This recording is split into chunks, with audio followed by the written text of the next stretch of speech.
Reclaim Your Heart by Yasmin Mogahed. Why do people have to leave each other? Topic number 1. When I was 17 years old, I had a dream. I dreamed that I was sitting inside a masjid and a little girl walked up to ask me a question. She asked me, "Why do people have to leave each other?" The question was a personal one, but it seemed clear to me why the question was chosen for me. I was one to get attached. Ever since I was a child, this temperament was clear. While other children in preschool could easily recover once their parents left, I could not. My tears, once set in motion, did not stop easily. As I grew up, I learned to become attached to everything around me. From the time I was in first grade, I needed a best friend. As I got older, any fallout with a friend shattered me. I couldn't let go of anything. People, places, events, photographs, moments. Even outcomes became objects of strong attachment. If things didn't work out the way I wanted or imagined they should, I was devastated, and disappointed for me wasn't an ordinary emotion. It was catastrophic. Once let down, I never fully recovered. I could never forget, and the break never mended. Like a glass vase that you placed on the edge of a table, once broken, the pieces never quite fit again. However, the problem was not with the vase, or even that the vases kept breaking. The problem was that I kept putting them on the edge of the tables. Through my attachments, I was dependent on my relationships to fulfill my needs. I allowed those relationships to define my happiness or my sadness. I allowed those relationships to define my happiness or my sadness, my fulfillment or my emptiness, my security, and even my self-worth. And so, like the vase placed where it will inevitably fall, through those dependencies, I set myself up for this disappointment. I set myself up to be broken, and that's exactly what I found. One disappointment, one break after another. Yet the people who broke me were not to blame any more than gravity can be blamed for breaking the vase. We cannot blame the laws of physics when a twig snaps, because we leaned on it for support. The twig was never created to carry us. Our weight was only meant to be carried by God. We are told in the Quran, "Whoever rejects evil and believes in God hath grasped the most trustworthy handhold that never breaks, and God hears and knows all things." Quran, Surah number 2, verse number 256.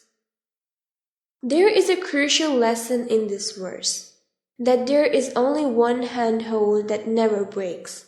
There is only one place where we can lay our dependencies. There is only one relationship that should define our self-worth, and only one source from which to seek our ultimate happiness, fulfillment, and security. That place is God. However, this world is all about seeking those things everywhere else. Some of us seek it in our careers. Some seek it in wealth, some in status. Some, like me, seek it in our relationships. In her book, Eat, Pray, Love, Elizabeth Gilbert describes her own quest for happiness. She describes moving in and out of relationships, and even traveling the globe in search of this fulfillment. She seeks that fulfillment unsuccessfully in her relationships, in meditation, even in food. And that's exactly where I spent much of my own life, seeking a way to fill my inner void. So it was no wonder that the little girl in my dream asked me this question. It was a question about loss, about disappointment. It was a question about being let down. a question about seeking something and coming back empty-handed. It was about what happens when you try to dig and concentrate with your bare hands. Not only do you come back with nothing, you break your fingers in the process. I learned this not by reading it, not by hearing it from a wise sage. I learned it by trying it again and again and again. And so the little girl's question was essentially my own question, being asked to myself.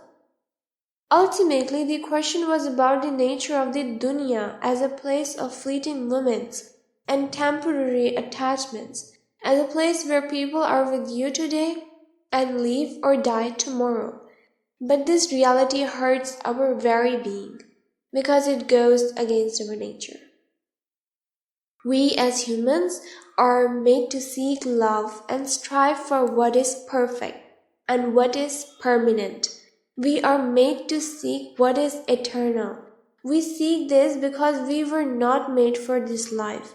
Our first and true home was paradise, a land that is both perfect and eternal.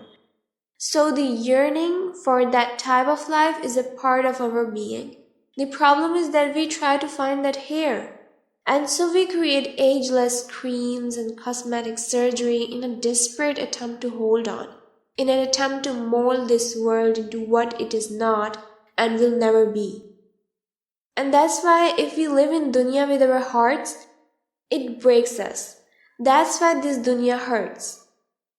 It is because the definition of dunya as something temporary and imperfect goes against everything we are made to yearn for.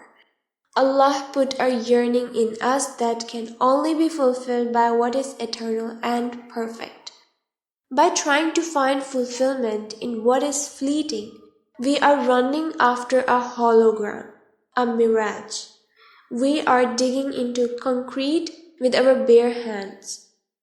Seeking to turn what is by its very nature temporary into something eternal is like trying to extract from fire water. You just get burned. Only when we stop putting our hopes in dunya, only when we stop trying to make the dunya into what it is not and was never meant to be, Jannah, will this life finally stop breaking our hearts? We must also realize that nothing happens without a purpose. Nothing, not even broken hearts, not even pain. That broken heart and that pain are lessons and signs for us. They are warnings that something is wrong. They are warnings that we need to make a change. Just like the pain of being burned is what warns us to remove our hand from the fire. Emotional pain warns us that we need to make an internal change. We need to detach. Pain is a form of forced detachment, like the loved one who hurts you again and again and again. The more dunya hurts us, the more we inevitably detach from it.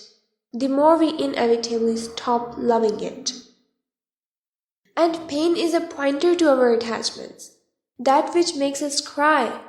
That which causes us the most pain is where our false attachments lie. And it is those things which we are attached to as we should only be attached to Allah, which become barriers on our path to God. But the pain itself is what makes the false attachment evident. The pain creates a condition in our life that we seek to change.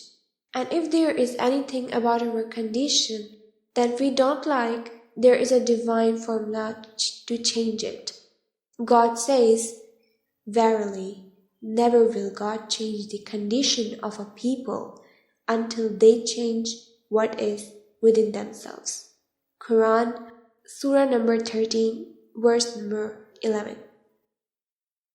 After years of falling into the same pattern of disappointments and heartbreak, I finally began to realize something profound. I had always thought that love of dunya meant being attached to material things. And I was not attached to material things. I was attached to people. I was attached to moments. I was attached to emotions. So I thought that the love of dunya just did not apply to me. What I didn't realize was that people, moments, emotions are all a part of dunya. What I didn't realize is that all the pain I had experienced in life was due to one thing, and one thing only: love of dunya. As soon as I began to have that realization, a veil was lifted from my eyes. I started to see what my problem was. I was expecting this life to be what it is not, and was never meant to be: perfect. And being the idealist that I am, I was struggling with every cell in my body to make it so. It had to be perfect, and I would not stop until it was. I gave my blood, sweat, and tears to this endeavor, making the dunya into Jannah.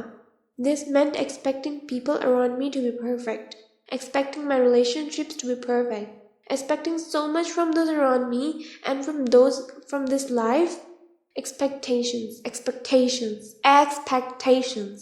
And if there is one recipe for unhappiness, it is that: expectations. But herein lay my fatal mistake. My mistake was not in having expectations. As humans, we should never lose hope.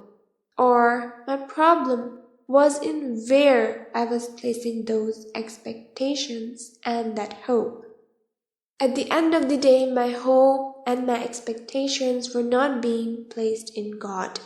My hope and expectations were in people, relationships. Means ultimately my hope was in this dunya rather than Allah. And so I came to realize a very deep truth. An ayah began to cross my mind. It was an ayah I had heard before, but for the first time I realized that it was actually describing me. Those who rest not their hope on their meeting with us, but are pleased and satisfied with the life of the present, and those who heed not our answers. Quran, Surah number 10, verse 7. By thinking that I can have everything here, my hope was not in my meeting with God. My hope was in dunya. But what does it mean to place your hope in dunya? How can this be avoided? It means when you have friends, don't expect your friends to fill in your emptiness. When you get married, don't expect your spouse to fill your every need. When you are an activist, don't put your hope in the results. When you are in trouble, don't depend on yourself. Don't depend on people. Depend on God. Seek the help of people, but realize that it is not the people, or even your own self, that can save you. Only Allah can do these things. The people are only tools, a means used by God. But they are not the source of help and aid or salvation of any kind. Only God is. The people cannot even create the wing of a fly. In Quran, chapter 22, verse 73. And so, even while you interact with people externally, turn your heart towards God. Face Him alone, as Prophet Ibrahim ﷺ said so beautifully. For me, I have set my face firmly and truly towards Him who created the heavens and the earth, and never shall I give partners to Allah. Said in Quran chapter 6 verse 79. But how does Prophet Ibrahim ﷺ describe this journey to that point? He studies the moon, the sun, and the stars, and realizes that they are not perfect. They set. They let us down. So Prophet Ibrahim ﷺ was thereby led to face Allah alone. Like him, we need to put our full hope, trust, and dependency on God and God alone. And if we do that, we will learn what it means to finally find peace and stability of heart. Only then will the roller coaster that once defined our lives finally came to an end.